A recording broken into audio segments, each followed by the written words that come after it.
Hi guys, welcome and who dat?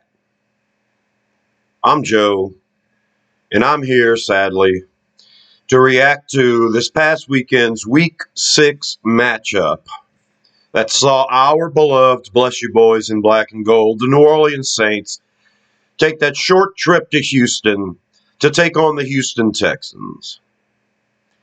And the Saints managed to lose this one. Final score, Texans 20, Saints 13.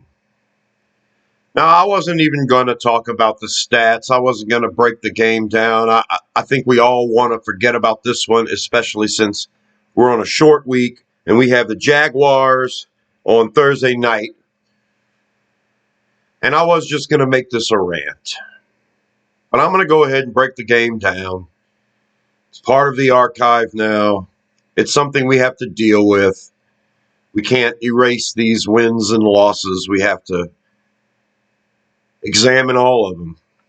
And 2 weeks ago against the Patriots, our offense looked good, our defense looked good, our special teams looked good. And just like the Saints of the last couple of years, we decide the next game, maybe we're not good. Maybe we're not good on offense, defense, or special teams. I mean, tale of two halves for the defense.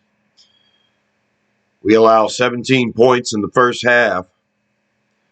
The game is very close the entire time. But defense comes out strong in the second half. The offense can't get anything done in the red zone. And our field goal kicker's missing kicks. Let's pull up the stats and begin the autopsy. Derek Carr, 32 of 50 for 353 yards, 1 touchdown, 1 interception. He was sacked twice. 353 yards. Everybody says, yeah, we were moving the ball between the 20s. Pretty good. And that's what I said. We'll move the ball between the 30s. Once you get in that red area, red alert. 353 yards. Well, if you throw 50 passes, you complete 32 of them, yeah, you should have at least 320 yards, the way I look at it. So I'm not that impressed. Taysom Hill took a snap from center and actually threw the ball once for 4 yards. But Hill only lined up back there a couple of times. I mean, he had 1 carry for 2 yards. Running the ball, Alvin Kamara led the team, 19 carries, 68 yards. His long is 13, and that's an average of 3.6 a carry. All right, that's a decent amount of carries for Kamara. I'm fine with the production. What I'm not fine with is only running the ball 25 times. And we're talking about a quarterback run by Carr for 2 yards, 1 damn run by Hill with no running back lined up next to him when he took the snap, and he just ran straight up the middle for 2 yards. It was the most unoriginal thing ever. And Kendre Miller, he had 2 carries for -1 yard. He carried once for 3 yards and then carried once for -4. So I don't think there was enough of an emphasis on the running game here. This game was too close. It was tough sledding. What are you going to do with the offensive line? What are you going to do? When you have all of your starters healthy and playing, you're struggling. You start mixing in all of these backups who weren't any good in preseason. These backups, Max Garcia, Nick Saldiveri, I have faith in Saldiveri because he's so young. Garcia's a veteran. We know what we're getting with him. Trevor Penning. These guys struggled in preseason against everyone's backups and third stringers. And we expect these guys to go out there and play good. The Saints had decided to sit Penning, and we were going to start Hurst at left tackle, and we did. And Pete couldn't go he couldn't start at left guard, and we would rather ride with Max Garcia at left guard than Trevor Penning at left tackle. And that says something. I guess this team has decided that Penning's a liability out there. Well, Hurst ends up getting hurt in the first half, first quarter, and Penning has to go out there and play anyway. And he struggled. He got a little better in the second half, but he struggled. Garcia struggled at guard. And Ryan Ramczyk, right tackle, ends up getting hurt. We end up kicking Cesar Ruiz out to right tackle, which he's never played before in his life. He's a center that we drafted and forced to play right guard. It took him 3 years to learn that, and now he's playing right tackle. And we're putting the rookie Nick Saldiveri at right guard, and we couldn't make any room in the running game. We couldn't protect long enough in the passing game. You could tell it affected Carr in the second half. Our offense just was in shambles. That last drive, oh my God. All right, let me finish through this. I'm going to talk about the wide receivers. Chris Olave finally wakes up. I don't know what happened the last couple of weeks. I got an opinion. You know, when Carr got hurt and Winston had to finish the game, and then the next game Carr played and he looked like crap, and Chris Olave, that was the beginning of when he looked like he was giving up on routes and stuff. In my opinion, it kind of felt like everybody knew Winston should have started that game. I'm not saying I know anything. I don't know anything. It just felt that way to me. That when they decided to ride with injured Carr over Jameis Winston, Chris Olave probably felt like, well, do you really want to win? I mean, maybe Olave likes Winston, you know. That could have been the start of it because he played 2 games in a row where he looked like crap. But he looked like crap against the Patriots, and we still won. And he figured, well, maybe I ought to do something. I mean, nobody's going to sign you to a big contract off the Saints if you're not producing. Anyway, Chris Olave, 7 catches, 96 yards. Hoorah. He had 10 targets. He was targeted 10 times. He caught 7. Okay. Along with 24. Olave did good. I don't know if he just woke up halfway or if he's back with us, you know. But 7 catches for 96 yards, that's good. Didn't help us win, but it was good. Rashid Shaheed, 2 catches for 85 yards, including a touchdown. He had a long of 51, which means the other one was 34. 2 huge plays. He was targeted 6 times, though. Caught 2.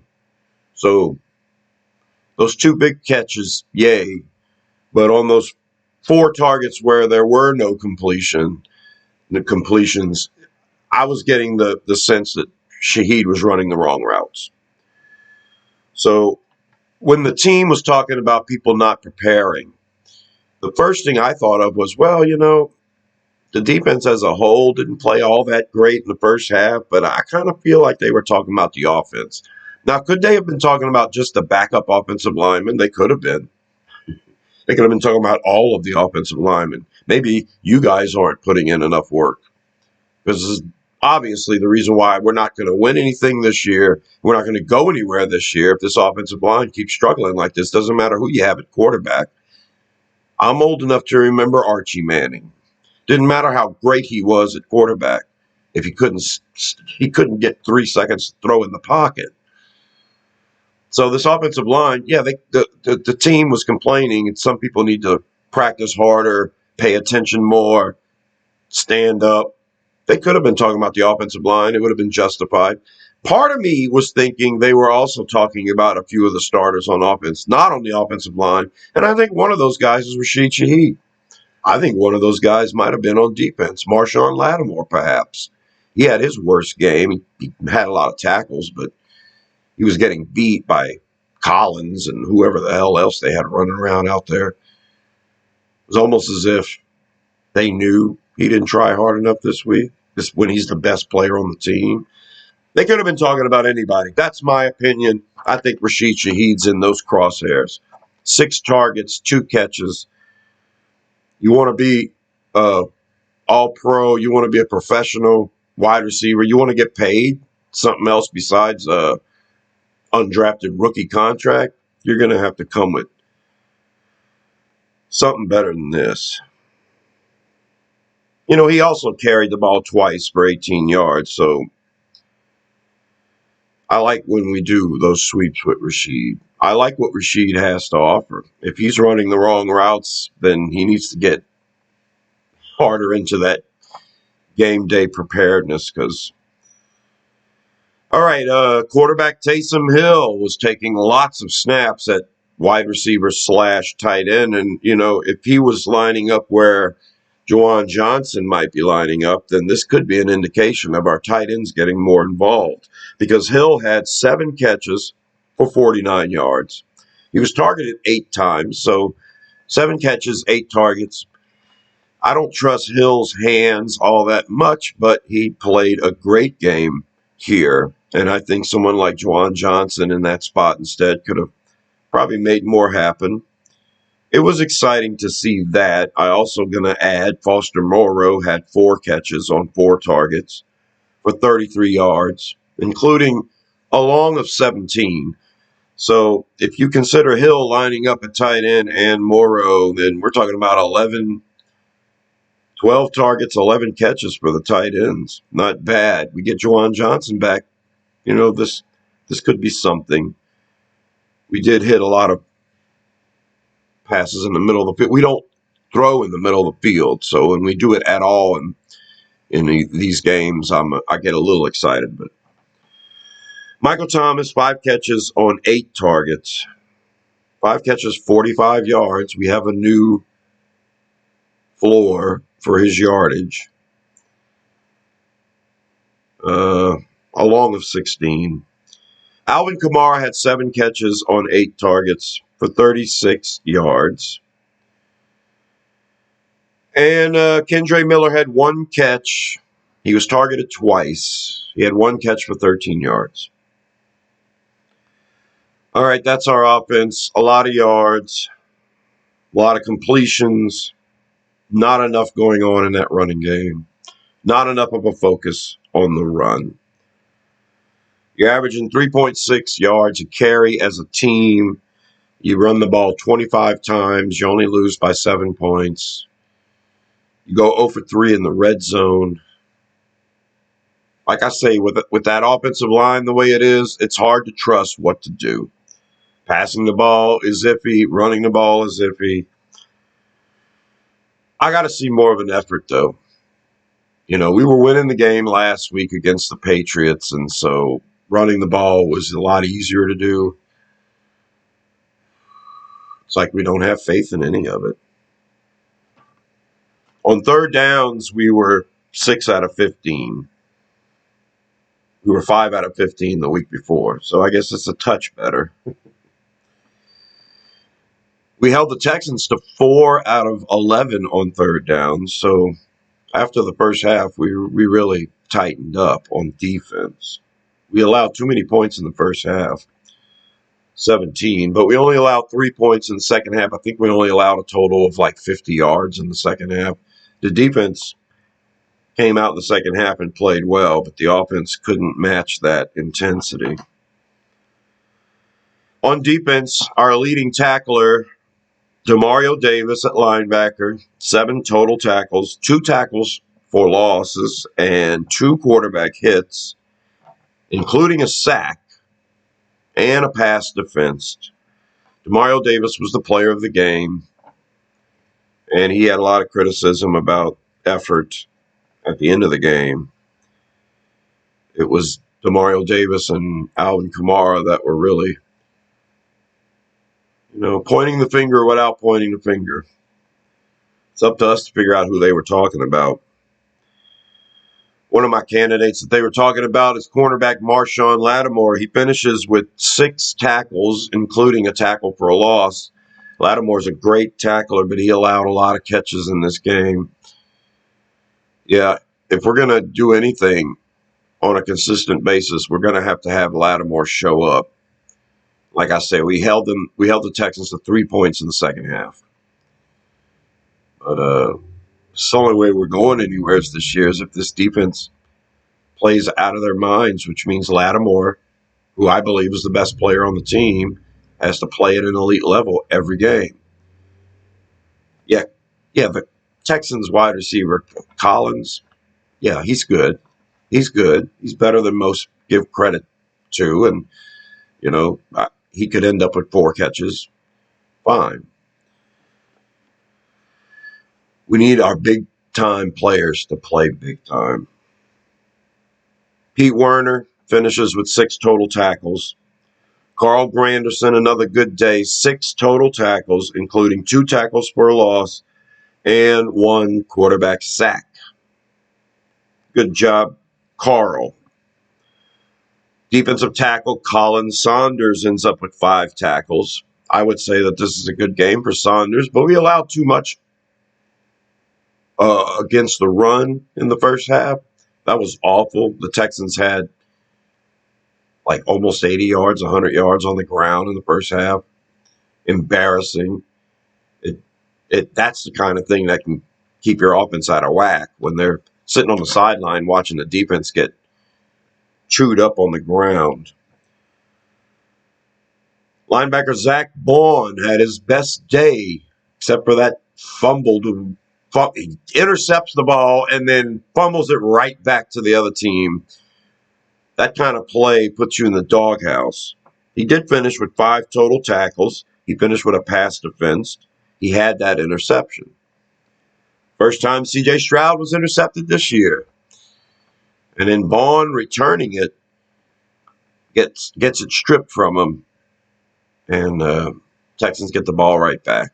And they score a touchdown when they get the ball back. That drive ends in a touchdown. In my opinion, it's at least a 10-point swing because we could have got a field goal out of that. Instead, they march down the field and get a touchdown. Damn, Baun. Damn. You're a defensive end, dude. You're not a running back. You're a linebacker, but you're really a defensive end. You're definitely not a running back. Oh, well, you try. Kudos for trying. Marcus May returns. He has 4 total tackles. Nathan Shepard had 4 total tackles. Alontae Taylor had 3 tackles, and that was it. No passes defense, no interceptions. Taylor looks like he's taking a step back. It's just I need a big play from him every now and then, and he's a couple of weeks now. Keeping an eye on that. Tyrann Mathieu finishes with 3 total tackles and a pass defense. Isaac Yiadom had 2 total tackles. Jordan Howden had 2 total tackles. And Cameron Jordan, 2 total tackles, including a tackle for a loss. All right, it's ugly. We had 78 total plays. They only had 60. We had 18 more plays than they did. And get this, they had 12 drives, and we only had 10 because we intercepted the ball from them and gave it right back, which gave them an extra drive. We didn't even get to start a drive. And we lost the turnover battle, We got the interception, but we fumble one away, and then Carr throws an interception. But that's amazing. 78 total plays. 18 more plays than the other team, and we can't outscore them. We move the ball very well between the 30s.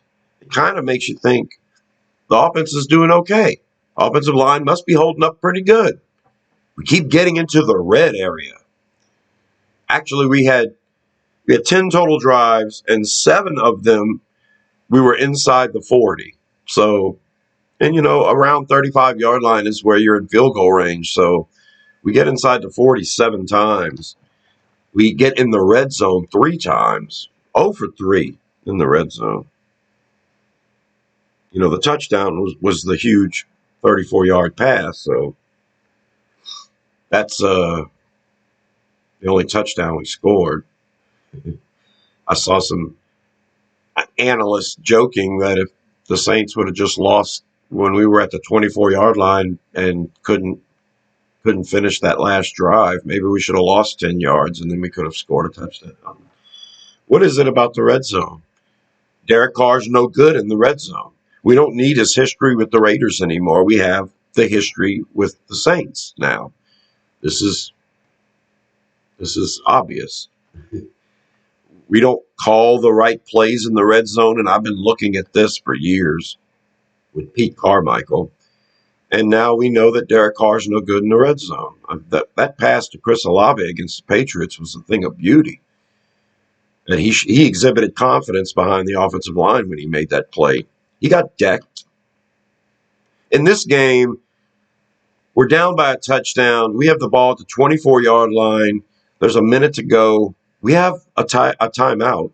We burned a timeout because we couldn't get to the line of scrimmage fast enough on our 2-minute drill. We had to burn a timeout because the play clock almost died on us. But we still had a timeout. We're at the 24-yard line, and we took 4 shots at the end zone.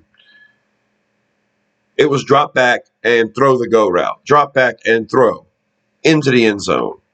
We had a timeout. We had a minute to go. We could have thrown a pass in the middle of the field. We could have done an out route. We could have done anything. We were going go route. They were blitzing. They were coming. On that last throw to Michael Thomas, it ended up intercepted. It seals the game. Carr got demolished. I mean, he threw the ball as soon as he dropped back. He dropped back, planted, and as he was throwing, he was getting creamed. So I guess that's why you're taking shots at the end zone, because you don't have time to run a play. I need to see more creativity. I need to see more of an effort from this coaching staff to do things, to solve these problems. You know, tight ends aren't involved because they're blocking too much. So we want to put Hurst back at left tackle so that we can use the tight ends more. We used the tight ends more in this game, it felt like. And we had success between the 30s. So it's possible, even with a patchwork offensive line, to move. This offense can move. We have playmakers at wide receiver. We have good running backs. The quarterback is as competent as Andy Dalton, so we should be able to do something. But no, you're going to run the ball 25 times, you're going to pass the ball 50 times, and you lose by 7. And it felt hopeless. Getting that last touchdown felt like we needed a miracle. Maybe the defense should have picked one off and ran it back for a touchdown because the offense wasn't going to do it. That's what it felt like. It shouldn't feel that way. When you're paying that much money to this quarterback, it shouldn't feel that way. When you have a guy at offensive coordinator who gets credit for having some of the greatest offenses of all time 10 years ago, 15 years ago, maybe the game's passed him up. Pretty sure Dennis Allen just isn't a very good head coach. I haven't seen enough. You make a stand to bench Trevor Penning, a first-round draft pick. That's a ballsy call. But when it comes to our game day play calling, he's not ready to make that move just yet. And I think he's going to get fired as a result of it. It's obvious. Even when we had Sean Payton, I had issues with the game day play calling. All too often, Sean Payton would ignore the run. He wouldn't run enough. All too often this happened. And he had lots of running backs. He had lots of great running backs he could have done stuff with. He just didn't. And that used to drive me crazy. When we would lose close games and we only ran the ball 22 times. You know, we run the ball 25 times. It's not that ineffective if you're averaging 3.6. Where the hell's Taysom Hill? I expect to see Taysom Hill. You're going to have 50 pass attempts. I expect to see Taysom Hill take 7 to 10 snaps behind center every game. I want to see him take a snap at quarterback 10 times. I want to see him run it 6 or 7 times. I want him to throw it a couple of times. There's no way that our running game should be this inadequate. What, the Texans exhibited this great defense against running quarterbacks or a run option? When we did the run option with Hill and Kamara was there, if now Kamara's here, we could do it with Hill and Kamara, and we're just not. Those are the kind of things that would really throw teams off. Hill takes a shotgun snap, fakes it to Kamara, and then takes off running the opposite way of where Kamara is. It seems like it would work if you tried it a couple of times. Well, we got down into field goal range, and Blake Grupe ends up 2 out of 4. He missed his first one in the first half. Then he misses a chip shot 29-yarder later in the game. And I'm looking at the score thinking if he makes both these field goals, then this last drive could be for a game-winning field goal instead of a needed touchdown. But Blake Grupe, NFC Special Teams Player of the Week last week, ends up the NFC Special Teams Loser of the Week this week. Missing a 29-yarder, that's shorter than an extra point. We don't have time for that. I said if he was going to be an over 90% accurate kicker, we'll keep him forever. But 2 of 4, that's 50%. That ain't good. Now, instead of being over 90% for the year, he's right at that 80%, your average field goal kicker accuracy. Yeah, we need to be better than 80%, I think. Every kicker can have a bad day, so he misses a couple of kicks today. He's missed 3 for the year now. You miss 5, 6, 7 for the year, and that's when we're looking for another field goal kicker. Lutz missed 7 last year. So you missed 3 now through 6 games. So I expect for Grupe not to miss a kick in the next 2 months. That's the way I'm looking at it. Total yards, we had 430, and they only had 297. But we lost. They were 2 out of 4 in the red zone, and that's another problem. Our red zone defense in the first half was awful. We were out of place. It felt like no matter what they ran, it would work. It wasn't until the second half that I felt confident about our defense. And, of course, we lose the penalty battle. We had 7 penalties for 83 yards. The Texans had 3 penalties for 29 yards. One of them was right at the end of the game, and that last play could have been a pass interference too. Shoot. Lots of pushing and shoving, but only the Saints get flagged. Those penalties came at bad times too. They were drive killers, of course. So overall, defensive players of the game, I'm going to give it to linebacker Demario Davis. And I'm also going to give a nod to defensive end Carl Granderson. These are the 2 that stepped up. I think everybody else had their moments of not being very good. Everybody gets the blame for this one. Like I say, defense was outstanding in the second half. They had to be. We only scored 3 points on offense in the second half. Pathetic. But I'm going to give some nods here on offense. Offensive player of the game, Taysom Hill, playing quarterback, playing wide receiver and tight end, special teams. Our leading receiver as far as catches, him and Kamara. Kamara had 96 yards total, I think, but I'm not going to give him a nod today. He made a few mistakes. Michael Thomas, I'm going to give a nod to him. And, Chris Olave, 7 catches, almost 100 yards. Yeah, pretty good. Foster Moreau, the first true tight end to actually catch more than 1 or 2 balls, 3 balls. He's caught 4. Probably graded out better as a run blocker than everybody else on the offensive line. So there you go. Overall, awful. This is what I expect from the Saints. It's what we've seen in the last couple of years. The last year of Sean Payton, last year, first year of Dennis Allen, and then now this year, same thing. We have the ability to play good. We can be competitive in every game. We go out there and we look fine, and in the next game we look horrible. And then we go out there and we look okay. We go out there and look horrible. We go out there and look great. And now we're going to go out there and look horrible. And this is horrible. The reality of it is the Saints are 3-3. We are half a game, technically a game, but half a game behind first place in our division. And we can beat the Bucs later on this year and get that first place. You know, our destiny is still in front of us. We beat the Falcons twice, beat the Panthers again, beat the Bucs again, win some games. You know, the most regular season wins the Saints have ever had is 13. And if we go on an 11-game winning streak, we can finish 14-3. Could you imagine that?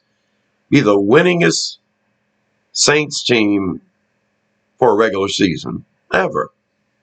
We still have the opening to do that. It's not going to happen, but, it could. If this team is any good, if they turn a corner and they actually stick.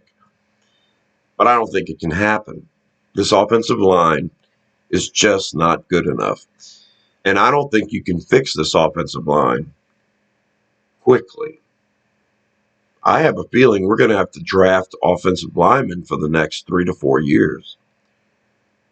And, possibly get a new coach, new running game coordinator, new offensive coordinator. We're going to have to mix stuff up to fix this offensive line. It's going to take a while. I don't have any faith in it. All right, so that's it for this post-mortem. Subscribe to Rosenfeld 10. I'll be releasing a preview of this Thursday's game, and that'll come out later today.